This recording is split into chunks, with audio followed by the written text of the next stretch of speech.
तो ऐसा है कि मैं इस शहर में कुछ साल पहले आया था कुछ सपने लिए। अब सपने तो पूरे हो नहीं रहे थे, तो मैं पन्ने भरने लगा। सपने वैसे आज भी अंडर प्रोग्रेस ही है, पर एक लड़की मिल गई। एक ऐसी लड़की जिसे शायद सपनों में भी मैंने अपना बनाने का नहीं सोचा होगा। अब जैसे वो कहते हैं कि हर रिश्ता शुरुआत में परफेक्ट होता है, हम परफेक्ट से भी ज़्यादा परफेक्ट है।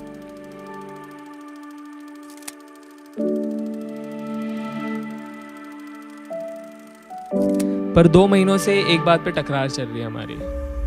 वो क्या है ना, वो इसी शहर की है और वो कहते हैं ना कि कहीं पे भी ज़्यादा वक्त गुजार लो तो वहाँ से मन उब जाता है। उसका भी उबने लगा है और अब वो छोड़ के जाना चाहती है। तो वो मुझे कहती है कि मुझे चुनना होगा, शहर या तुम। अब मैंने उसके लिए एक जवाब लिखा है, पर मुझे पता है कि अगर मैं उसे सुनाऊंगा तो वो कहीं ना कहीं मुझे टोक देगी। तो मैंने सोचा आप सबको पहले सुना देता हूँ। जवाब कुछ ऐसा है कि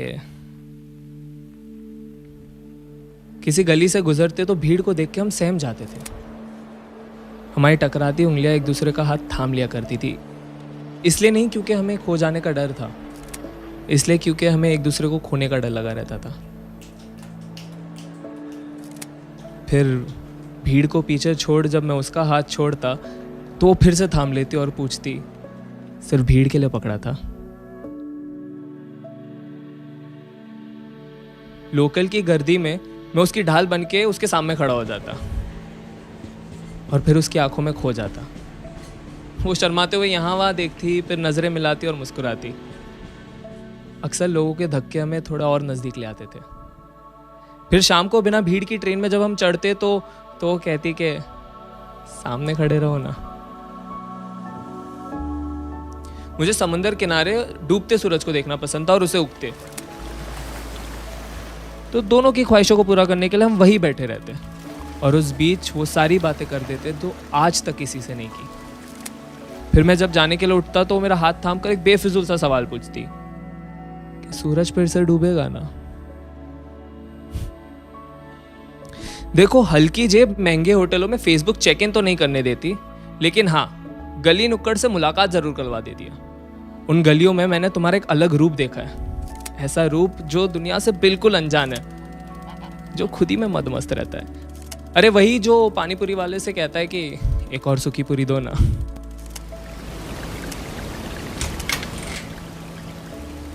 बारिश में जब तुम भीगी भीगी घर आती थी तो चूल्हे पे एक तरफ चाय उबालता और दूसरे तरफ तुम्हारे नहाने का पानी।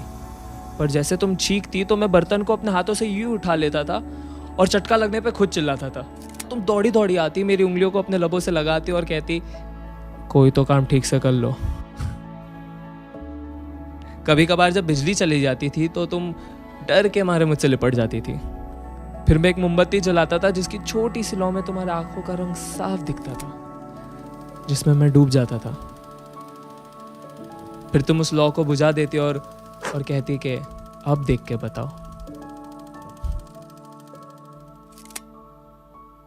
हाँ, तुम्हारे कल के झगड़ों को आज में लाने की आदत से बस खफा हूं। तुम पुरानी बातों पे फैसला चाहती हो और मैं उन्हें बस भुलाना।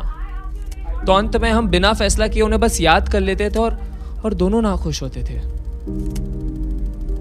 मैं गुस्सा होके दरवाजा पटक के घर के बाहर चला जाता था।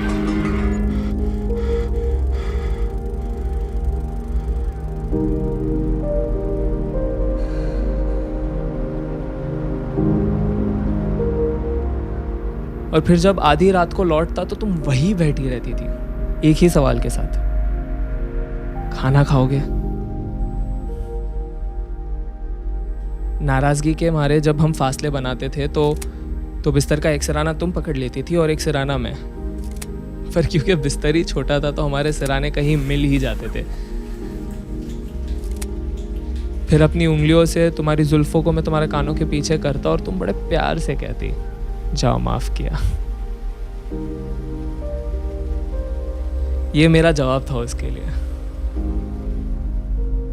अच्छा सुनो, अब किसी और से नहीं तुमसे कह रहा हूं। कहते हैं कि आशियाना बनाने के लिए घर चाहिए होता है और तुम मेरा आशियाना हो, मगर ये शहर हमारा घर। इसलिए जब तुम पूछते हो कि शहर या तुम, तो जवाब तुम हो। मगर तुम मिली भी तो मुझे शहर में हो।